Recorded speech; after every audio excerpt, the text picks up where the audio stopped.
Hi hello नमस्कार, स्वागत आहे सगळ्यांचं आपल्या चॅनलमध्ये। नवरात्रीचे 9 दिवस म्हणजे शक्तीचा उत्सव। या 9 दिवसात आपण माता दुर्गेची 9 रूपे भक्तिभावाने पूजतो, पण शेवटी येतो तो सर्वात पवित्र क्षण म्हणजे कन्यापूजनाचा दिवस। खूप वर्षांपूर्वी एका गावात एक गरीब स्त्री राहत होती। तिचं नाव होतं पार्वती। तिच्याकडे जास्त काही नव्हतं, पण तिच्या हृदयात होती देवीची अपार भक्ती। नवरात्रीच्या शेवटच्या दिवशी तिने आपल्या घराजवळच्या काही लहान मुलींना बोलावलं। ती म्हणाली, माझ्या लहान देवकन्यांनो, माझ्या घरी या, आज मी तुमचं पूजन करणार आहे। मुली हसत हसत तिच्या घरी आल्या। पार्वतीने त्यांचे पाय स्वच्छ धुतले, कपाळावर हळद कुंकू लावलं आणि आरती केली। त्या क्षणी तिला वाटलं, खरं तर या साऱ्या मुली म्हणजेच माझी दुर्गा माता आहेत। तिने त्यांना प्रेमाने पुरी, चणे आणि शिरा वाढली। साधं जेवण होतं, पण त्या मुलींच्या हसऱ्या चेहऱ्याने ते अमृताहून गोड झालं। मैत्रिणींनो, या गोष्टीचा अर्थ खूप खोल आहे। लहान मुलींमध्ये आपण देवीचं रूप पाहतो, त्यांचा सन्मान करून आपण आईच्या शक्तीला वंदन करतो। कन्यापूजन हा फक्त धार्मिक विधी नाही, तर आपल्या समाजात मुलींना समान मान, आदर आणि प्रेम देण्याची शिकवण आहे। चला तर जाणून घेऊया कन्यापूजनाचे महत्त्व। कन्यापूजन ही परंपरा प्रामुख्याने नवरात्रीच्या शेवटच्या दिवशी म्हणजे अष्टमीला किंवा नवमीला केली जाते। यामध्ये देवीच्या 9 रूपांचे प्रतीक म्हणून लहान मुलींना आणि कधीकधी एक लहान मुलगा म्हणजे भैरव स्वरूप यांना आमंत्रित करून त्यांचा मान सन्मान केला जातो। चला आता याची सविस्तर माहिती पाहूया। कन्यापूजनाचे महत्त्व। देवतेचे प्रत्यक्ष रूप। लहान मुलींमध्ये आदिशक्तीचे स्वरूप पाहिले जाते आणि आपल्याला आशीर्वाद लाभतो। कन्यांच्या पूजनामुळे घरात समृद्धी, शांती, सौख्य येते। संतोषी माता व दुर्गा देवी प्रसन्न होतात असे मानले जाते। कन्यापूजन करण्याच्या खूप वेगवेगळ्या पद्धती आहेत, जसं की आमंत्रण।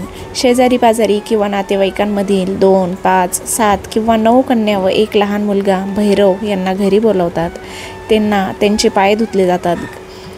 घरी आणल्यावर त्यांच्या पायांना पाणी, दूध किंवा गंध टाकून स्वच्छ धुतले जाते।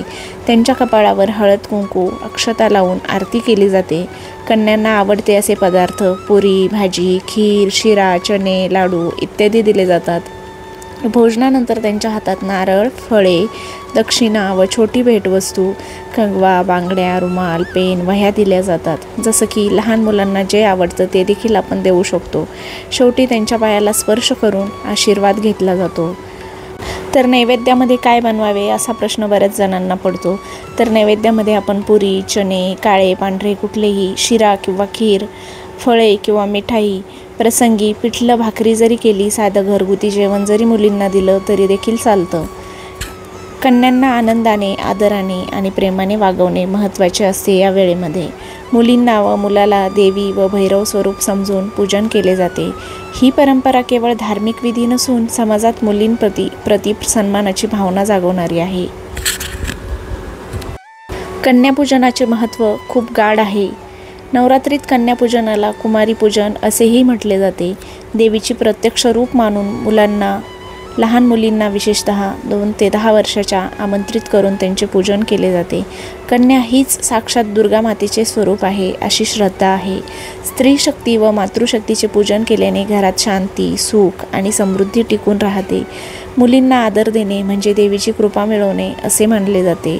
लहान मुलींना सन्मान देण्याचा आणि त्यांच्याबद्दल आदराची भावना जागवण्याचा हा सुंदर मार्ग आहे। कन्यापूजनातून स्त्रीचे महत्त्व आणि शक्ती समाजाला समजते। लहान मुलांना प्रेम, आदर आणि आशीर्वाद दिल्याने त्यांच्यात सकारात्मकता वाढते। समाजात मुलींबद्दल आदर आणि जपणूक करण्याची प्रेरणा मिळते। कन्यापूजन हे देवीच्या शक्तीचे पूजन आहे।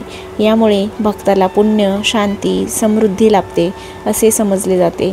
कन्येला देवी मानावे आणि हा सुंदर संदेश सगळीकडे पसरावा। आणि मैत्रिणींनो, तुम्ही देखील छान असे कन्यापूजन करा आणि मी देखील करणार आहे आणि याचे छान छान व्हिडिओज आपल्या चॅनलवर लवकरच येणार आहेत। चला तर मग भेटूया पुन्हा एकदा अशाच नवीन आणि छानशा व्हिडिओसोबत। तोपर्यंत माझ्या सगळ्या मैत्रिणींना नमस्कार।